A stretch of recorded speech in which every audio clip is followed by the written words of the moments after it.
the Minister of Foreign Affairs of the Kingdom of Morocco,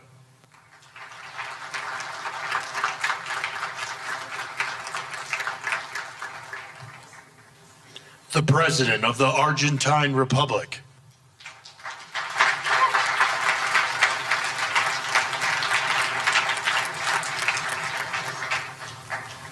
the Prime Minister of Armenia,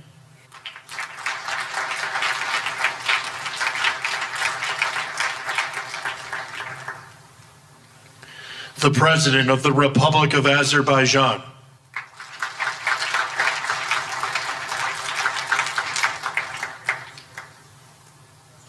the Prime Minister of the Republic of Bulgaria,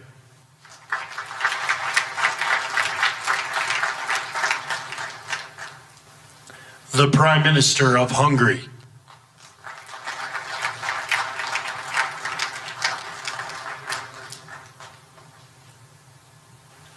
the President of the Republic of Indonesia,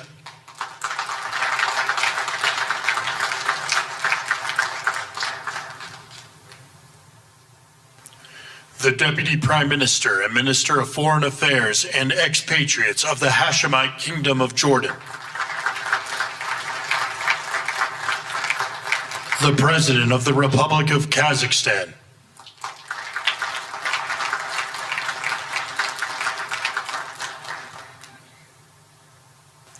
the President of the Republic of Kosovo,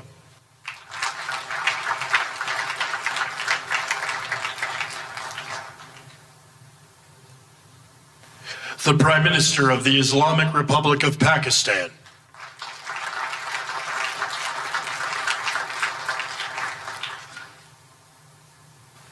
the President of the Republic of Paraguay,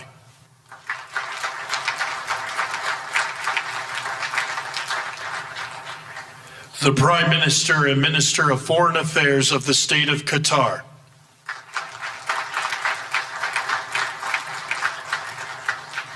the Minister of Foreign Affairs of the Kingdom of Saudi Arabia,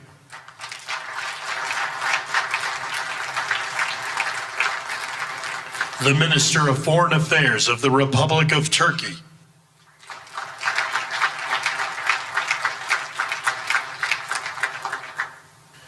the Special Envoy to the United States for the United Arab Emirates,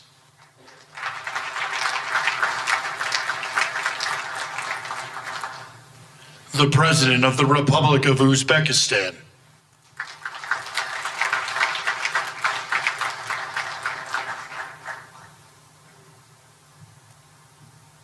the Prime Minister of Mongolia,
Please welcome the Chairman of the Board of Peace, the President of the United States of America, Donald J. Trump.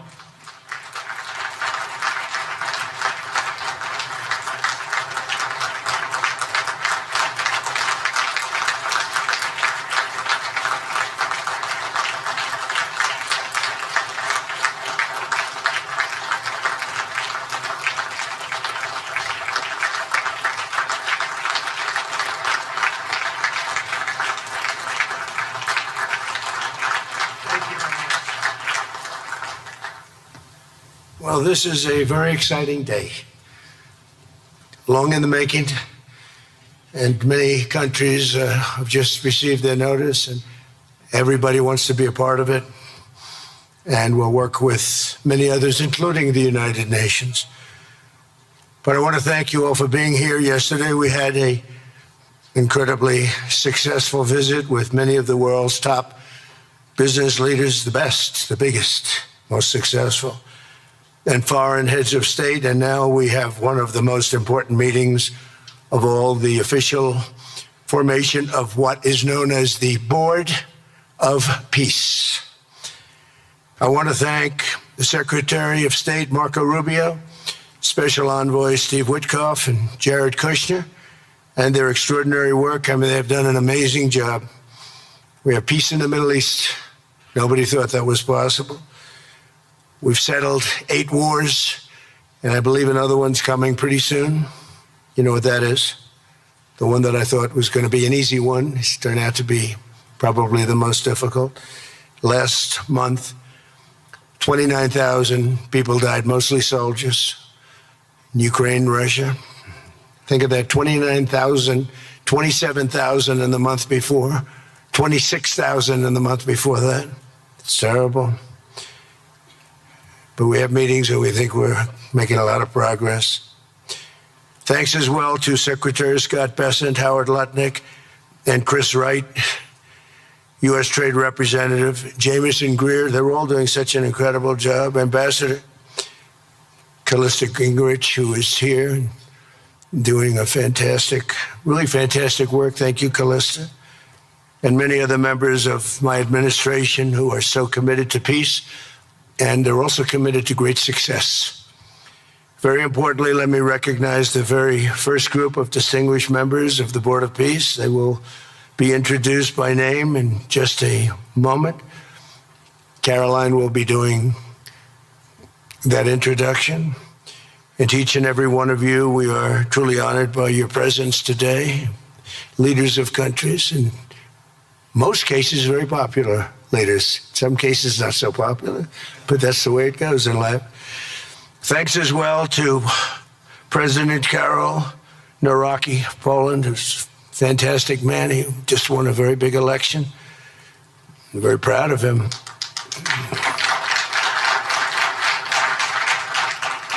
Amazing. Along with former Prime Minister of the United Kingdom, Tony Blair. Thank you, Tony, for being here. We appreciate it. And members of the Board of Peace Executive Board, great group. This week marks the 1-year anniversary of my second inauguration as president. No administration in history has achieved such a sweeping turnaround in 12 months' time at home and abroad. We have a tremendous mandate. We won the popular vote by millions. We won every swing state, the 7. They were saying, can you win all 7? Is it possible? Because it's not done. And we won all 7. We have a great mandate back at home. As I said yesterday, the U.S. economy is booming with virtually no inflation. It was 1.2% for the last 3 months. And we inherited the worst inflation in the history of our country. And we have economic growth now of 5.4%, looks like. And I think that number can double and triple if we do the right things and if we change thinking so that if you announce good numbers, the markets go up, instead of if you announce good numbers, the market goes down because everybody tries to kill it by lowering or raising interest rates depending on the situation. When America booms, the entire world booms. And we have secured commitments for over $18 trillion in new investment coming into our country, which is a record by many times over, not just by a little bit, by many times. There's no country ever in history that's gotten anywhere near that number. Slashed our trade deficit by 77%. This is in 1 year. Yesterday was 1 year. And signed historic trade deals with nations from all over the globe. Today, the world is richer, safer, and much more peaceful than it was just 1 year ago. We put out all those fires. A lot of people didn't know, including me, that some of those wars were going on. And some of them were going on for, in one case, 32 years, in another case, 35 years, and another one, 37 years. We were very happy to stop the war that had started with India and Pakistan, 2 nuclear nations, And I was very honored when the Prime Minister of Pakistan said President Trump saved 10 and maybe 20 million lives by getting that stopped just before bad things were going to happen. As president, I ended those 8 wars in 9 months, including Cambodia and Thailand. And by the way, many of the leaders are here.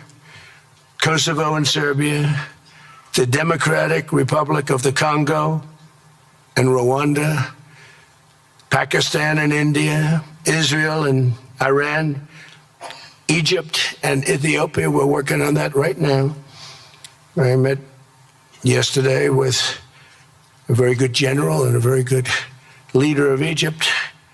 We're working on a dam that was built which precludes the Nile River from getting water. It's a little tough situation, but we'll get that settled. I really had it just about settled in my first term, and then we had a rigged election. Took me out of commission for a little while, but here I am back. We'll get it settled. But it's a pretty tough situation. A dam was built and the water doesn't come down to the Nile. When I think of Egypt, I think of the Nile, but I think of the Nile with water in it. Armenia and Azerbaijan, a lot of these leaders have become my friends. They become my friends. They're here. And of course, the war in Gaza, which is really coming to an end. We have little fires that we'll put out, but they're little. They were giant, massive fires, and now they're down to little fires, so we can put them out very easily. We have 59 countries that are involved in peace in the Middle East. Many of them not in the Middle East. They're near the Middle East, but they're not in the Middle East. And many have said that if Hamas doesn't do what they promised they would do, and I think they probably will, but they were born with rifles in their hands. Literally born. The first day they had a rifle put into their hands, but they have to give up their weapons. And if they don't do that, it's going to be the end of them.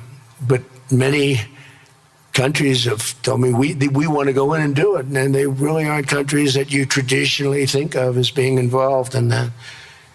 But that's the fire.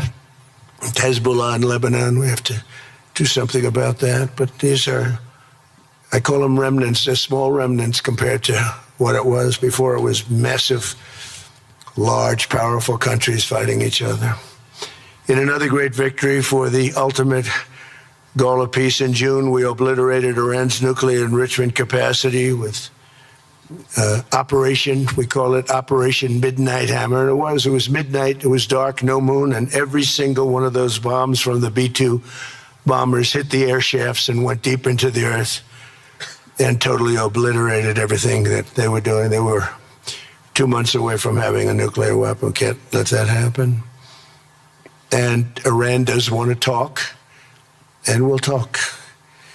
We've also hit ISIS in Syria, and very strongly, as you know. In my first administration, I took out al-Baghdadi, the founder of ISIS, and he was trying to start it up again because due to the tremendous talent of General Raisin Kane, as I call him, he wiped out ISIS in a period of 3 weeks in my first term.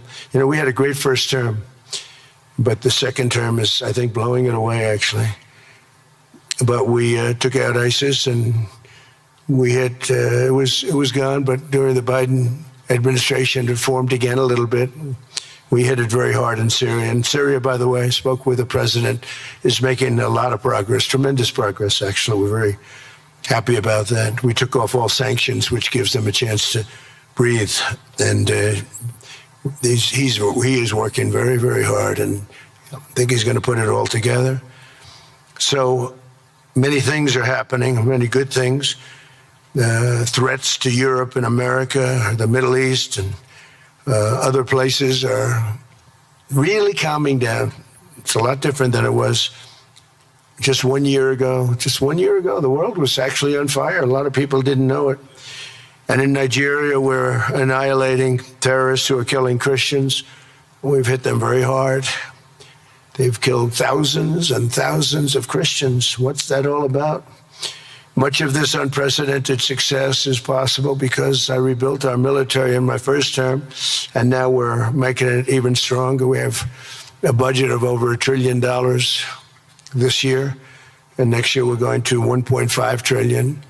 Our country's never done better economically. We're taking in numbers that we've never taken in, not only the fact that the investment is at 18 trillion plus, but our jobs numbers, everything is, I think, maybe better than ever before. I think you're going to see a lot of you are investing in our country. I think you're going to be extremely happy with your investments. I think you'll see numbers like you haven't seen before.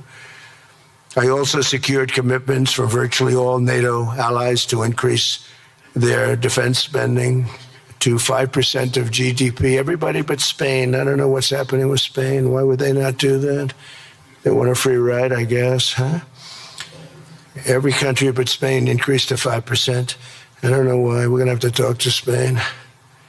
With America's renewed attention to security of the Western Hemisphere, I've stopped the invasion on our southern border and designated the drug cartels as foreign terrorist organizations.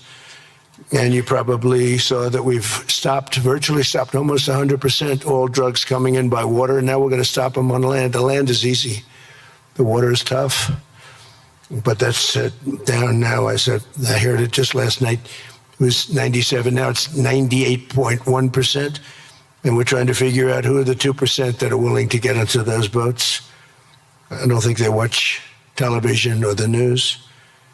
But we've taken out almost 100% of all of the drugs coming into the United States by water. And now we'll, I think, very easily stop them on land. That's the easy part. We wanted to wait till the other was taken care of. And earlier this month, thanks to the unrivaled skill, power, and might of the U.S. military, we have the most powerful military in the world by far. We captured the outlaw dictator Nicolas Maduro, and the people of Venezuela are very happy about it. And we're having great relationships with the new leaders of Venezuela. The relationships have been good. We're opening up the country to our giant oil companies, and it's going very well. We've already taken out, think of this, 50 million barrels of oil, and a lot of that's going to go back to Venezuela. They'll do more income with us in a short period of time than they did in years, because as much oil as they have, and they have a lot, just about the most. After us, there's a couple of countries that are in that category, but we have the most, actually, and they're second between Venezuela and us. We have 62% of the world's oil, but they have very little production, so they'll have a lot of production. All the oil companies, we had meetings, you probably saw, all the oil companies want to go in. They want to go in immediately. They're already touring the sites. But our military was amazing. That strike was amazing. We had a second wave coming. We didn't need it. They said, no second wave. We don't want a second wave. The first wave was enough. And of course, we're working to end the horrible killing in Ukraine, a war that should never have happened and would have never happened if I were president. That was not going to happen. I used to speak to Vladimir Putin about Ukraine, and it was the apple of his eye, but he would never have ever done it. Said, you can't do that, Vladimir. As part of this historic record of major peace initiatives, today we're announcing more details regarding the Board of Peace, so important. This board has the chance to be one of the most consequential bodies ever created, and it's my enormous honor to serve as its chairman. I was very honored when they asked me to do it. We had an idea to do it, and then they came, they said, you be the chairman. And but I take it very seriously. We have a great group of people and incredible young people that are leading it from within. It's running beautifully, started already. And every country, just about every country, wants to be a part of it. And we just sent out the letters a couple of days ago, and these are just the countries that are here. They happen to be in Davos. So we said, would be honored if you wanted to join us up on the stage. And it's really great. They're friends of mine, I think. Let me see. Yeah, every one of them is a friend of mine. A couple, let's see, a couple I like, a couple I don't like. No, I like, actually, this group, I like every single one of them. Can you believe it? Usually I have about 2 or 3 that I can't stand. Usually I have 2 or 3 that I don't like. I don't find them up here. I like every one of these people. No, they're great people. They're great leaders. And the Board of Peace is composed of leaders, the top leaders in the world, actually. Last October, we released a plan for the permanent end to the conflict in Gaza, and I'm pleased to say that our vision was unanimously adopted by the United Nations Security Council late last year. Under phase 1 of this plan, we have painstakingly maintained that Gaza, and we're going to have it very strongly, and it's what we have, maintained the Gaza ceasefire, delivered record levels of humanitarian aid. We've given aid. You know, you used to hear all the people who were starving, and it was terrible. Now we have, you don't hear that anymore. We've delivered record levels of humanitarian aid. I want to thank the United States, but I want to thank some of the countries that are sitting right up here, because they've sent great aid, aid also in the form of money, where we go out and purchase food, and you don't hear those stories anymore with people starving. And secured the release of all 20, we secured the release of all 20 living hostages. Now, I want to thank Steve Witkoff and Jared and everybody for working so hard. They worked so hard, but there were 20 remaining living hostages. Now, we got hundreds out, but the last 20, I said, boy, that's going to be a tough one. And I said that a year before, and it was a tough one, but we got them. Got all 20, every one of them. And we had also about 28 that were dead, but the parents wanted them just as though they were living, just as much. Some cases, it almost seemed more. It was amazing, actually, the love. But their boy had been killed in just about all cases, young men. Their boy had been killed, and they wanted the body of the boy, and it looked like it couldn't be done. And with the exception of one, and we're close on the track of that, we've got them all, every single one of them, which is amazing. It's a rough job. That was a rough job. And I've been very clear that Hamas must return that last remaining deceased hostage as well, and that will be the full commitment. And then we get on to other things, and we're committed to ensuring Gaza is demilitarized, properly governed, and beautifully rebuilt. It's going to be a great plan, and that's where the Board of Peace really started. And I think we can spread out to other things as we succeed with Gaza. We're going to be very successful in Gaza. It's going to be a great thing to watch, and we can do other things. We can do numerous other things. Once this board is completely formed, we can do pretty much whatever we want to do, and we'll do it in conjunction with the United Nations. You know, I've always said the United Nations has got tremendous potential, has not used it, but there's tremendous potential in the United Nations, and you have some great people at the United Nations, but so far it hasn't. You know, on the 8 wars that I ended, I never spoke to the United Nations about any of them. And you would think that I should have. You would think they could have done those 8 wars, but they couldn't have. And they tried, I guess, in some of them, but they didn't try hard enough. But there's tremendous potential with the United Nations. And I think the combination of the Board of Peace with the kind of people we have here, coupled with the United Nations, can be, something very, very unique for the world. It's for the world. This isn't United States. This is for the world. As everyone can see today, the first steps toward a brighter day for the Middle East and a much safer future for the world are unfolding right before your very eyes. Together, we are in a position to have an incredible chance. I don't even call it a chance. I think it's going to happen. To end decades of suffering, stop generations of hatred and bloodshed, and forge a beautiful, everlasting, and glorious peace for that region and for the whole region of the world, because I'm calling the world a region. The world is a region. We're going to have peace in the world. And boy, would that be a great legacy for all of us. Everybody in this room is a star, or you wouldn't be here. There's a reason that you're here, and you're all stars. You're the biggest people, the most important people in the world, most powerful people in the world. And when you use that genius that you have, that very unusual, very inspired genius.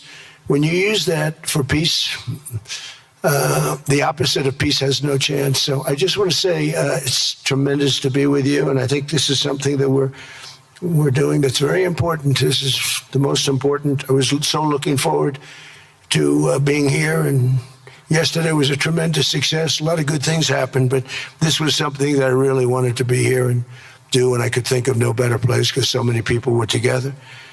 And now to bring the Board of Peace into full force, I ask Sheikh Isa of Bahrain and Foreign Minister Barita of Morocco to join me in signing and ratifying the Board of Peace Charter. Thank you very much, everybody. Appreciate it. Thank you. Thank you.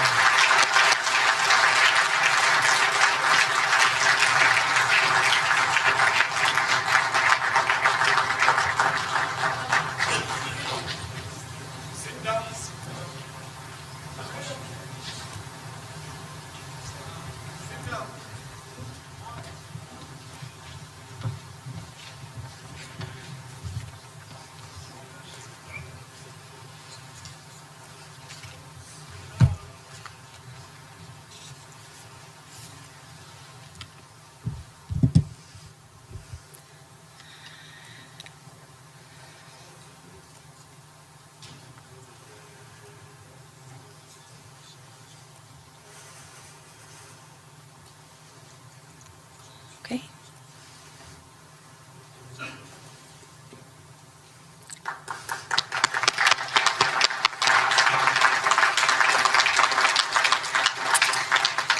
Congratulations, President Trump. The charter is now in full force, and the Board of Peace is now an official international organization.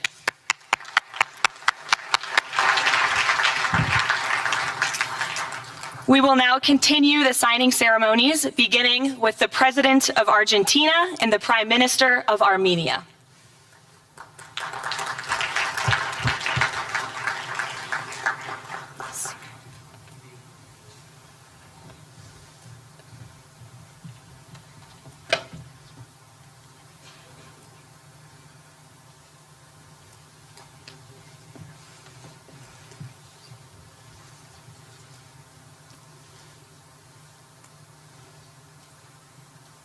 Great.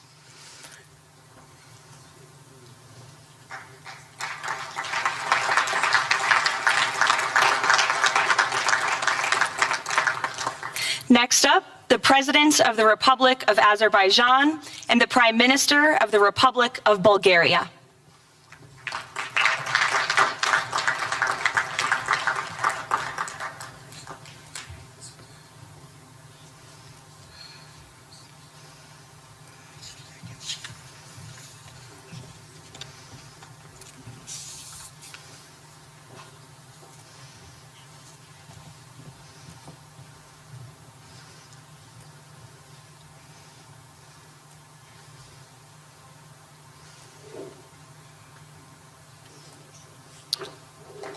Thank you.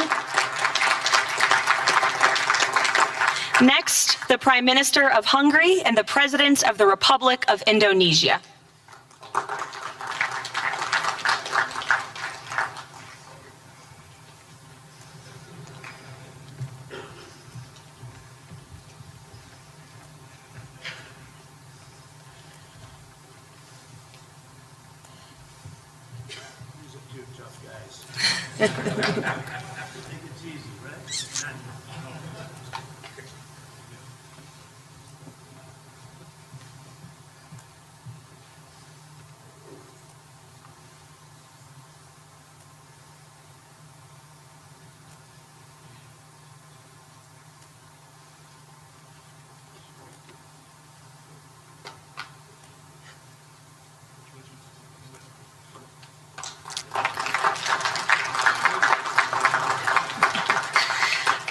Next, the Deputy Prime Minister of the Kingdom of Jordan and the President of the Republic of Kazakhstan.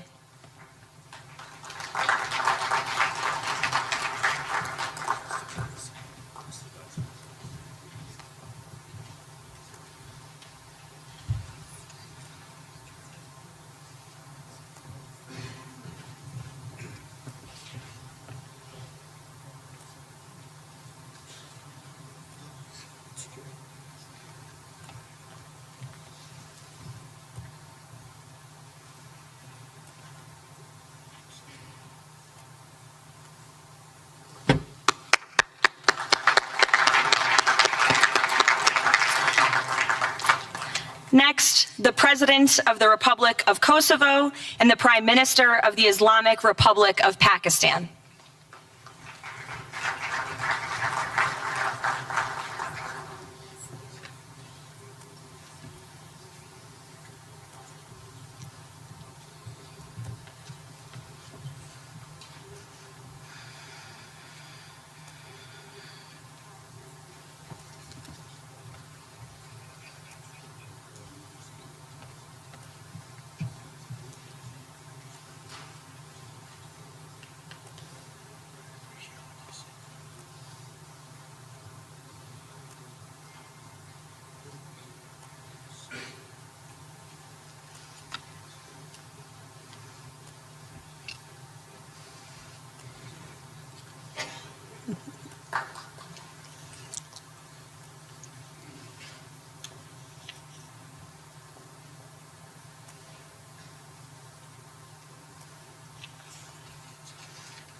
That's it. Yes, thank you.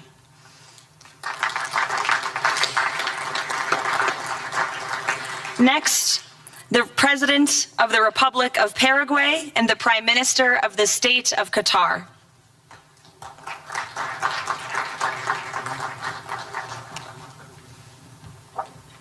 Hello, good, how are you?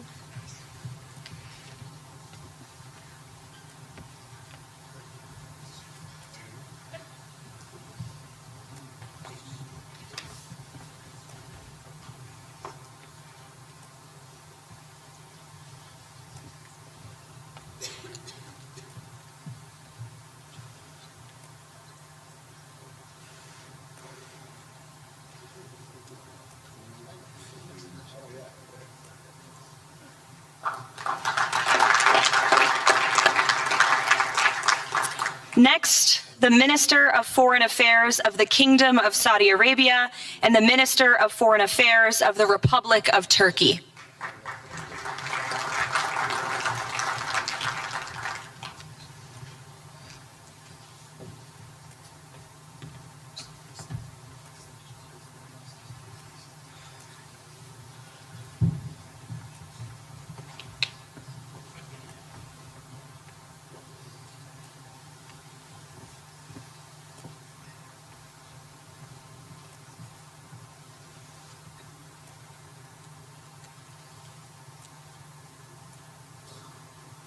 Great.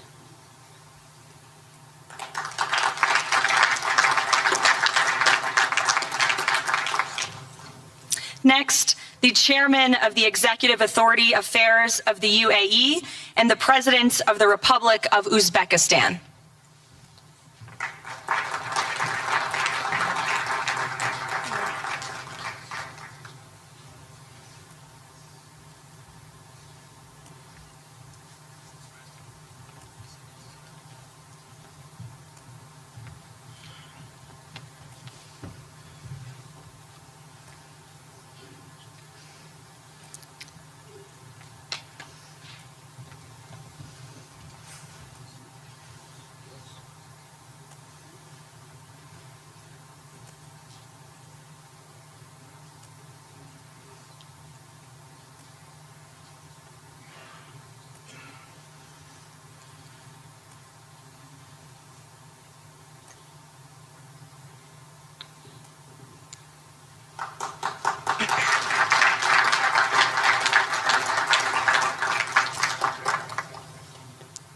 And last but not least, the Prime Minister of Mongolia.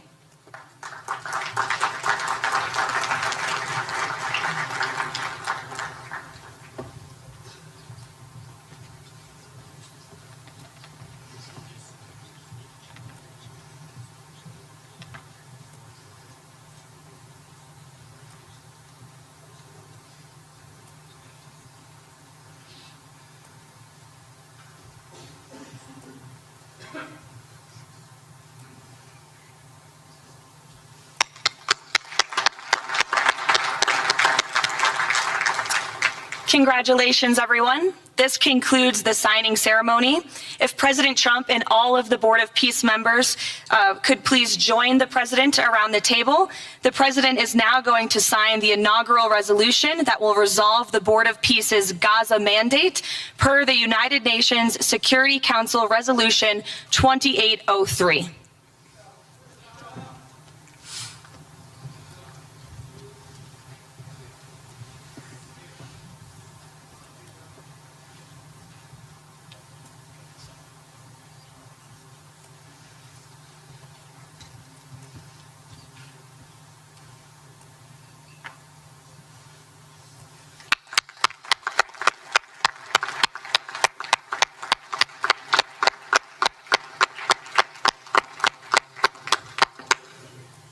Congratulations.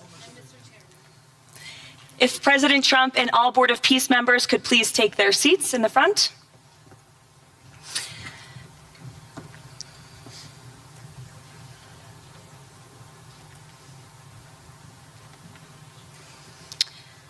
Now it is my honor to introduce the United States Secretary of State Marco Rubio, who will speak about President Trump and his accomplishments. Without further ado, Secretary Rubio.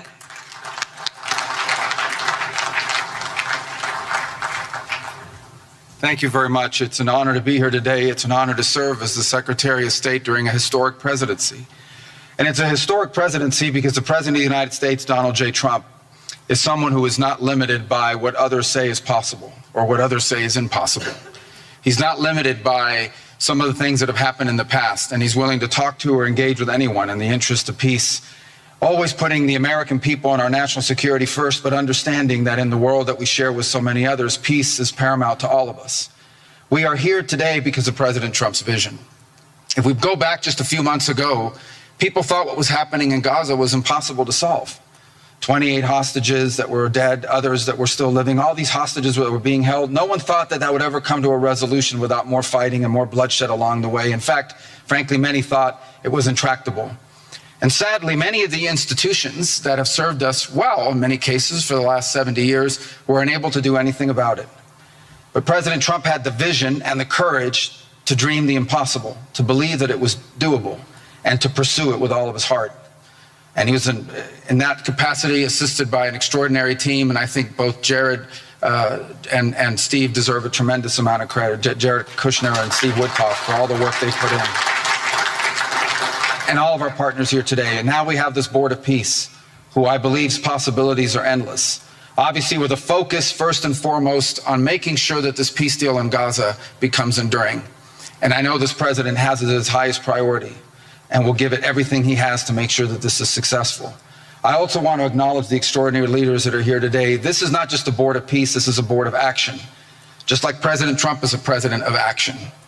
A lot of times people like to give speeches. I've been to many of these forums, and they're not useless, and they're not, they have utility in many cases.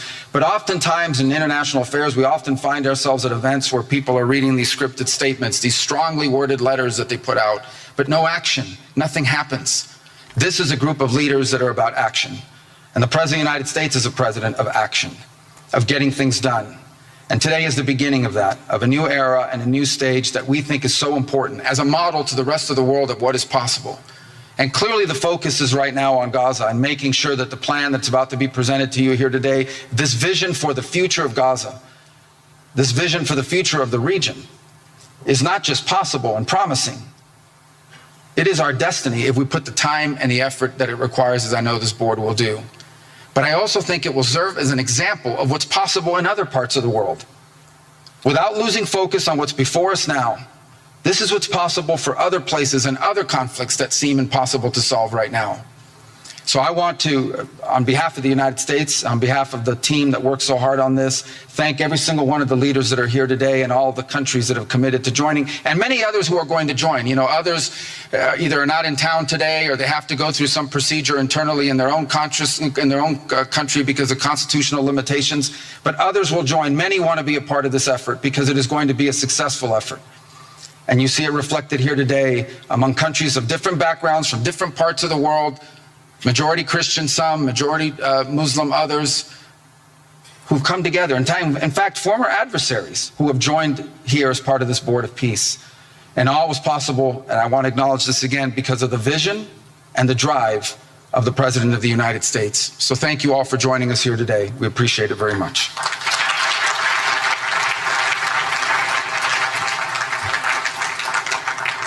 Thank you, Secretary Rubio. Please, if you could now turn your attention to the screens for a video message from the head of the National Committee for the Administration of Gaza, Dr. Ali Shaith. Distinguished leaders, colleagues, and friends, it is an honor to be here today. I want to start by thanking President Donald J. Trump and his administration for their intensive efforts to advance peace in the whole region. I also thank Egyptian President Abdel Fattah al-Sisi, Qatar, and Turkey as mediators, the Palestinian Authority, and members of the United Nations Security Council for welcoming the comprehensive peace plan. These efforts created the opportunity for a new future in Gaza Strip. But what will really matter is what comes next. This transition will succeed only if it delivers real, tangible improvements in daily life for Gazans. As Chief Commissioner of the National Committee for the Administration of Gaza, it's my responsibility to turn this moment into action, to restore order, to rebuild institutions, and to create a future for the people of Gaza defined by opportunity and dignity, under the principle of one authority, one law, and one weapon. As a first step, I am pleased to announce the Rafah crossing will open next week in both directions. For Palestinians in Gaza, Rafah is more than a gate. It is a lifeline and symbol of opportunity. Opening Rafah signals that Gaza is no longer closed to the future and to the war. I want to be clear, there is much more work ahead, and none of it is easy. The road forward will involve difficult decisions and setbacks, but this is a real step, and it marks a new direction. Now, I would like to address the people of Gaza.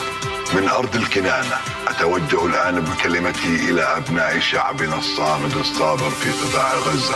لقد صمدتم وحافظتم على أسركم وأرضكم خلال سنوات عصيبة هجاء صبرت أعماقكم وكل الحدود. إن صمودكم الأسطوري له أعظم ما قدمت. Your legendary steadfastness is the foundation upon which we will build our future together. This moment is not for looking back, but for moving forward toward a prosperous and bright future. A future where our children grow up without fear or anxiety, where work is rewarded, schools are opened, and daily life regains stability and security. The coming stage requires the concerted efforts of everyone. But you will not face it alone. Your voices have weight, your actions have impact, and your commitment to peace and the rebuilding of your communities will define the futures of the new Gaza Strip. Step by step, with discipline and determination, we will build a capable Gaza, capable of self-reliance, and we will build it into a center for freedom, opportunity, and peace. اليوم أسأل الأسرة الدولية ليس فقط أن تدعم هذه أسأل by our actions, hold us to clear standards and stand with the people of Gaza as we take this responsibility for our future. Thank you, ladies and gentlemen.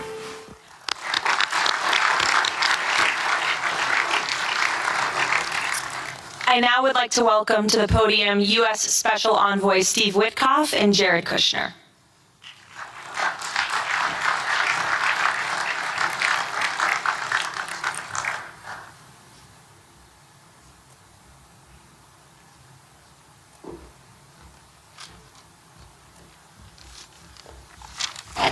Thank you, everyone, and welcome here. This is really my honor to be up here speaking. I remember when the president asked Jared and, of course, our great Secretary of State to work on something that the world thought was impossible and unattainable. But the President, on this peace deal for Gaza, as on all other deals we work on his behalf, said we had to try. And of course, we were inspired by that. We have achieved a peace deal in Gaza. We have brought the hostages home, all of the bodies except for one, and we will bring that body home too.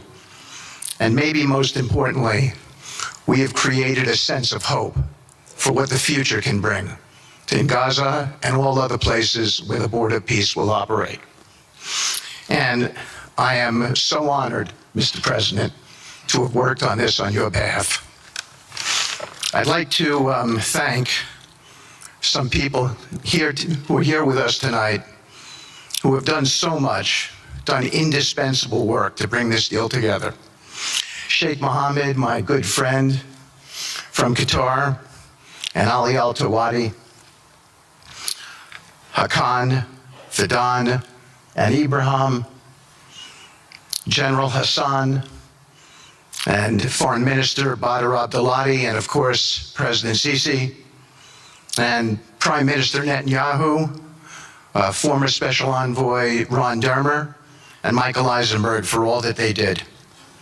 I would also like to thank our core working group and members of the Board of Peace who have been working nonstop on behalf of this incredible, noble effort, around the clock for months on end, sacrificing time with their families and their own personal lives because they believe in the mission and the vision that the President has set out for us. I'd also like to thank, those people include Tony Blair, Yakir Gabay, Josh Grunbaum, Aryeh Lightstone, Laurent Tankman, Admiral Cooper, General Frank, and I probably have forgotten some along the way. And then perhaps most importantly, I want to thank our administration. We have an incredible team. It's amazing to work for this administration. I think you see the results that we get on behalf of the President because he inspires us so much. So I'd like to thank the Vice President of the United States, J.D. Vance, for all of his help and guidance, our Treasury Secretary, of course, the Secretary of State, who we work hand in glove with, and a special thanks to our Chief of Staff, Susie Wiles, who is always available to us for consultation, for steering, and for all else that she does. Thank you.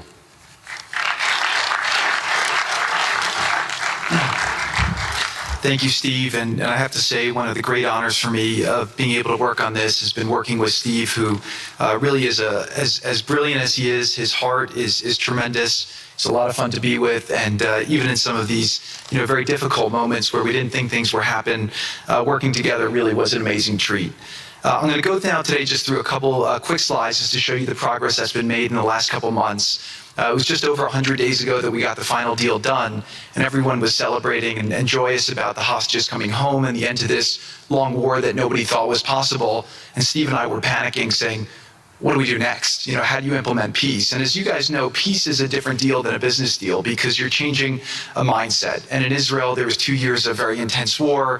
For the people in Gaza, there was more than just 2 years of war. They had 20 years of hopelessness, being ruled by a terrorist organization. For the people in the Middle East, their hearts were pulled by this. And throughout the entire world, it really was weighing on us. And so we needed to think about, what do we do next? How do we change the habits? How do we change the behaviors? And we really got to work right away. And the team that Steve thanked, including the White House team and the team of volunteers. It's really been an incredible effort, very entrepreneurial, and we really did it in the way. I've been working now with President Trump for 10 years on politics, and what continues to amaze me is that he always takes a first principles approach and says, what's the most optimal outcome? Aim for that. Whereas politicians are always focused on the downside or what could go wrong or how to make it a little bit better. He always says, aim for the best possible and do your best to get there. And if everyone thinks it's impossible, that's even more reason why you should aim for it. And so really thank you for the leadership and the inspiration for doing this. And I think you'll see today we've achieved more than thought was possible. And our ambition is still to go for something, I think, better than most people think is possible as well. So let's see if these things work. They never usually work. Good. So quickly, I'll go through this 2-year war, 90,000 tons of munitions. There's over 60 million tons of rubble there, and tens of thousands of fatalities. Through the ceasefire, we were able to get to the 20-point plan, ceasefire, release of hostages. Getting the UN resolution passed was a huge, huge effort. Really thanks to Mike Waltz and the whole team there. They did an incredible job. And we then, with the help of the UN, we've worked very, very well with them. This is why you need a new organization like the Board of Peace to work with the UN. I want to thank Tom Fletcher. Did an incredible job of really getting it going. We've done historic humanitarian aid. Going forward, number one thing is going to be security. Obviously, we've been working very closely with the Israelis to figure out a way through de-escalation. And the next phase is working with Hamas on demilitarization, which I'll talk about in a second. But without security, nobody's going to make investments. Nobody's going to come, build there. We need investments in order to start giving jobs. We want to take these people. 85% of the aid of Gaza, 85% of the GDP of Gaza has been aid for a long time. That's not sustainable. It doesn't give these people dignity. It doesn't give them hope. And so we want to use free market economy principles. A lot of what President Trump spoke about that he's doing in America, we want to bring the same mindset, the same approach to a place like Gaza to give these people the ability to thrive and have a good life. Let's see. So on the aid, I mentioned the UN. So now people are talking about famine. 100% of the food needs are met, and that's been overabundance. The cost of goods have gone down tremendously. Over 55,000 trucks have gone in, and over 1.4 million pallets. So it's been the largest humanitarian effort done into a war zone that anyone's been able to tell us about. This really has been a great joint effort that everyone's been able to do, and so it's a great thing. We all just heard from Ali. We have been so impressed. Steve and I were speaking to him and the entire committee. Such bravery of these people to step up. And we've worked with the Palestinian Authority, who's been helping us as well. But this committee is the first time it's a technocratic, apolitical committee. I really want to thank the Arab partners for helping us select the right people to do this, and we just need to believe in them and support them. I put this up here. It's probably a little too small for me to read, but this is really important if you saw the mission statement. So Hamas's mission statement was, we need to destroy the state of Israel. That has not worked well for the people, as we've seen. Their mission statement is, we are committed to establishing security, restoring the essential services that form the bedrock of human dignity, such electricity, water, healthcare, and education, as well as cultivating a society rooted in peace, democracy, and justice, operating with the highest standards of integrity, transparency. So these are the basic things. Their goal is to have peace and to help their people, which is an obvious mission statement for a government, but actually fairly novel for Gaza. So we did a master plan. We brought in, I think, Yakir Gabay, who's one of the most successful real estate developers and brilliant people I know. He's volunteered to do this, not for profit, really because of his heart. He wants to do this. And we've developed ways to redevelop Gaza. Gaza, as President Trump's been saying, has amazing potential. And this is for the people of Gaza. We've developed it into zones. In the beginning, we were toying with the idea of saying, let's build a free zone, and then we have a Hamas zone. And then we said, you know what, let's just plan for catastrophic success. Hamas signed a deal to demilitarize. That is what we are going to enforce. People ask us what our plan B is. We do not have a plan B. We have a plan. We signed an agreement. We are all committed to making that agreement work. There's a master plan. We'll be doing it in phasing. In the Middle East, they build cities like this in 2-3 million people. They build this in 3 years. And so stuff like this is very doable if we make it happen. Rothel will start with. This will show a lot of workforce housing. We think this could be done in 2-3 years. We've already started removing the rubble and doing some of the demolition. And then New Gaza. It could be a hope, it could be a destination, have a lot of industry, and really be a place that the people there can thrive, have great employment. Once this starts going, we think there should be 100% full employment and opportunity for everybody there. And we have a lot of data on what can be, but we think that this really gives the Gazan people an opportunity to live their aspirations. But it all starts with security, and it all starts with governance. Final note I'll just say on the Board of Peace, which is that all the lessons we're doing is we're basically studying the best practices from all over the world, and we're watching who does education the best, who does healthcare delivery the best. All of these things it's not secret IP. All this is IP that the Board of Peace is going to make public, and we want to encourage all the countries to be able to follow these best practices. A lot of the things that President Trump is doing in America, if they're working, we should all be copying them. If we find what's working in other countries, we should be copying them too. And so what the Board of Peace will have the ability to do if we're successful with Gaza is really show how do you do peace implementation, which is something that when we got this deal done, we didn't really find too much expertise or know-how on how to do it. So as we're creating this system, hopefully it's something that we can just document these learnings and make them available to all else who want to use them in the future.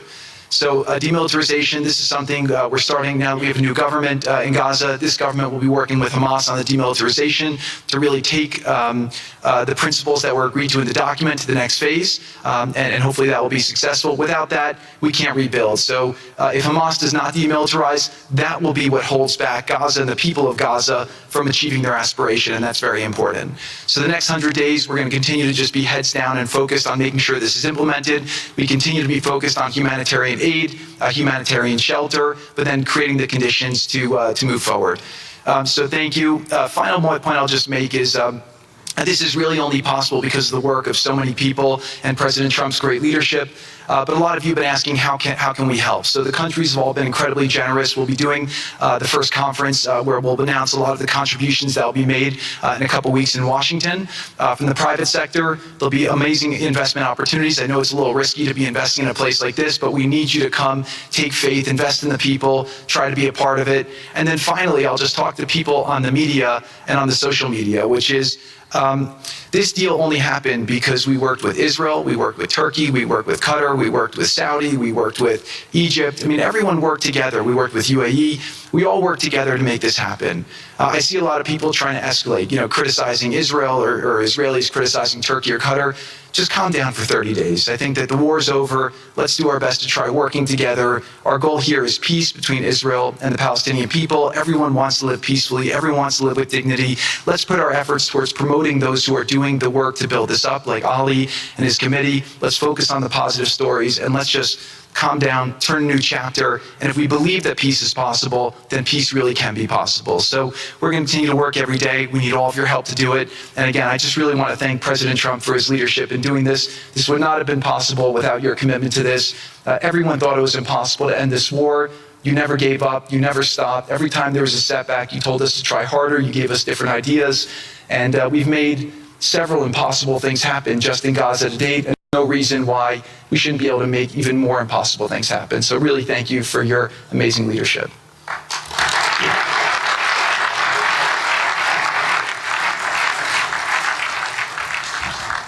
Thank you, Jared and Steve. Now I would like to introduce and welcome to the podium the High Representative for Gaza, Nikolay Mladenov.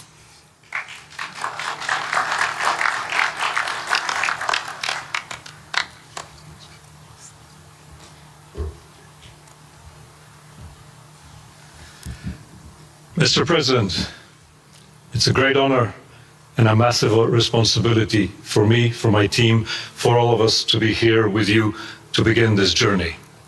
Who would have thought 2 years ago that we will be sitting here with this group of countries, with this leadership, giving the people of Gaza a new chance?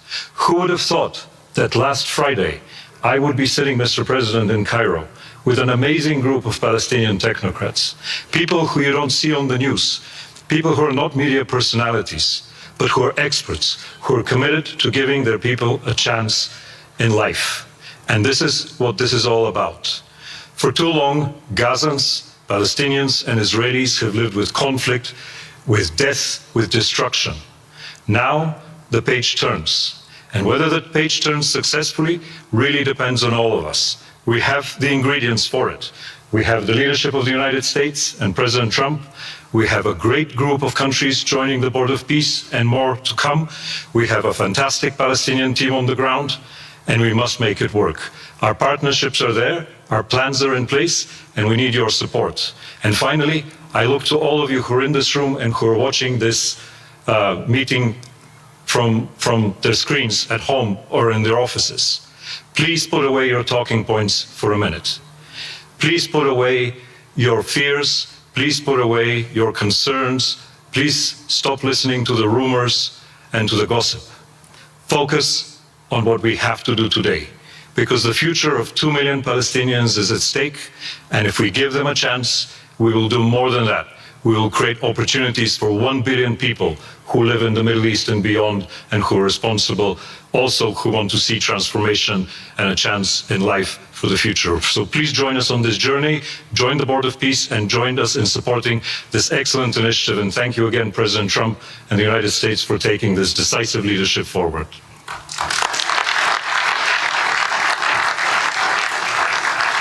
Thank you. President Trump, would you like to make some concluding remarks?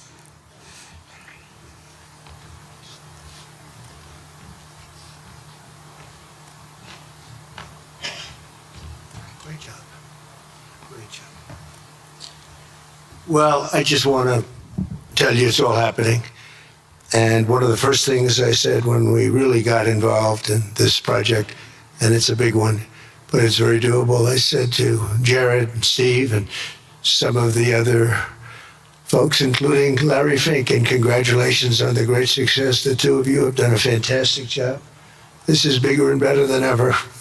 We usurped some of your time for a very important reason, and you understand that better than anybody, and we appreciate that you're here very much. Thank you both very much.